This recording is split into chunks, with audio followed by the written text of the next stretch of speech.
Hey guys, how you going? So I've just got back from Rise of the Skywalker. Spoilers ahead, so if you haven't seen it, turn it off. If you've seen it, carry on watching. Just a quick review of what I thought of the film.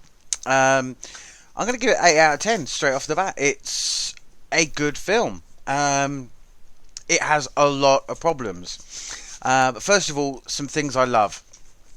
I think JJ has possibly watched a lot of the stuff that's been on YouTube and has possibly thrown in some of the stuff that was being chucked around the fandom menace, where where Rey throws the lightsaber into the burning TIE fighter, and Luke catches it and says that you shouldn't disrespect a Jedi's weapon like that. To me, that was just a complete bitch slap to Ryan Johnson, which is perfect. I mean, he's listened. And then, obviously, when they bring up the Holdo maneuver, they didn't quite tackle it well enough, but they said, it's a one in a million shot. Um, and, I mean, visually, beautiful, fantastic effects. But the problems just keep coming. Hux, what the hell? How? Anyway, um, more and more problems just keep mounting up and mounting up. Like, why build the MacGuffins to find Palpatine? Why build the dagger? Why didn't he have the dagger? Why did his son or daughter, whichever one it was, when they left to take Rey away, why did they take the things that could find him? How was the dagger made? So the Death Star crashes, Palpatine's still alive, then he makes the dagger so that if you stand in that spot, it just doesn't make sense. I loved the fact that Chewie got his medal right at the end. Fantastic. That's something that's been chucked about the fandom for a long time. Is Chewie never got a medal at the end of the last trilogy. So a lot of people, I'm sure, if they pick up on that, absolutely love it. Snap Wexley, he was in Force Awakens. Ryan just missed him out of The Last Jedi. But then if you've read Resistance Reborn, he was a major player in that when they went to find his dad, who's Wedge Antilles. Why kill him? Like, what was the point in that? Like, I get that it's meant to be like a meaningful death, but I think I was the only person in the audience who actually reacted to it because no one else knows who he is. If you've read the comics and you've read the books and listened to the audiobooks, then you know who he is. Otherwise, he's just some random X-wing pilot. So that scene for me didn't have the gravitas it should have done. But anyway, yeah, the more stormtroopers. That was another thing that JJ probably picked up on. The fact that the other stormtroopers are defecting as well. That's going some way to answer the questions about, well, is Finn the only one who can defect? So he's tackled it in that way, which is good. It was something I asked for. That's something that I said in my I want to see video, was to tackle that, to tackle the Holdo maneuver. They tackled that. The whole thing at the end with Palpatine and the lightning, yeah. Lots of problems, and I know that they came, oh, it's dark Sith science, but why? Like, and the First Order wasn't there; it was the Sith Navy. So they've defeated the Sith Navy, but not the First Order Navy. They were just a ragtag bunch of pilots stranded on a planet being pursued by the First Order. They still have that problem.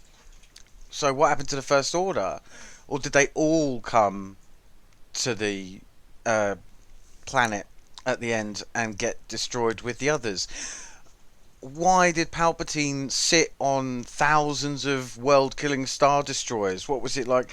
Once went sort of that old Command and Conquer. I'm going to build up X amount of things and then we're just going to mob the galaxy. Why wouldn't you just start normally and expand? Why would you keep all of your ships in one place? And why would you have a MacGuffin that controls all of your ships? Oh, but double fake out, it's not really that one, it's the one on the ship. Still, you've got one MacGuffin that can fuck up all the other ships. It's ridiculous. But yeah, I mean, the strategy behind the Sith fleet. Why keep it all in one place? Why have it so vulnerable? Just doesn't make sense. Especially if you know that you've built these things so that the enemy can find you. Um, but yeah, I mean, it's a wonderful film as long as you don't ask why. Like, Lando turns up with a huge fleet of resistance ships that are just people. Where did they come from? How did Lando organize? Lando's a smuggler and a droid seller, and as you know, how did he organize all of that when Princess Leia couldn't? They wouldn't answer the call for Princess Leia, but they would for Lando. I'm sorry, that just does not make sense. So much of this film just does not make sense. Um, Starting out with Hux, that's when you really start noticing the cracks forming in this film's plot. I mean, obviously, you get the MacGuffin straight off the thing. We've got to find this MacGuffin so that we can find this MacGuffin so that it can take us to this place. Why was any of that necessary? And if Palpatine's been pulling the strings all along, and people have known where Rey is, they've even captured her, and why wasn't it? Oh, as soon as you find Rey, bring her to me. Um, and this whole all of the Sith living in Palpatine and all of the Jedi living in Rey, that's not law correct, but still, I get where they're going with it. And as I said, don't get me wrong, did like the film, enjoyed the film. Was sat on the edge of my seat right at the very end. Is she gonna say it? Oh, she said it. Yeah. So hashtag Doomcock was right. Most of his leaks turned out to be pretty legit. So if you haven't checked out his YouTube channel, go and have a look. If you see, go back through some of the spoilers that he posted well before Rise of the Skywalker came out. He was pretty much on the money, and so if he's got some future leaks, I suggest we listen to him about how. Hey, beef. About any of the films we're looking forward to coming out now. Where do I think Star Wars is going after this? I don't know. Um, there's so much that could happen now. I'm sure we'll get it in expanded universe novels. They haven't been great recently, but hopefully they'll get about. Black Spire was okay, and Phasma was fantastic. And yeah, there was some problems with the Hux storyline when you've read the Phasma book. It's like, that is not the same person. He wouldn't behave like that. But anyway, guys, I hope you enjoyed the film. I hope you don't find these kind of plot holes too disruptive. But anyway, I will be posting a proper video next Sunday, and before that, on Christmas Day, I will be uploading my Christmas special. So look out for that. A very Merry Christmas, and I'll see you on the next one.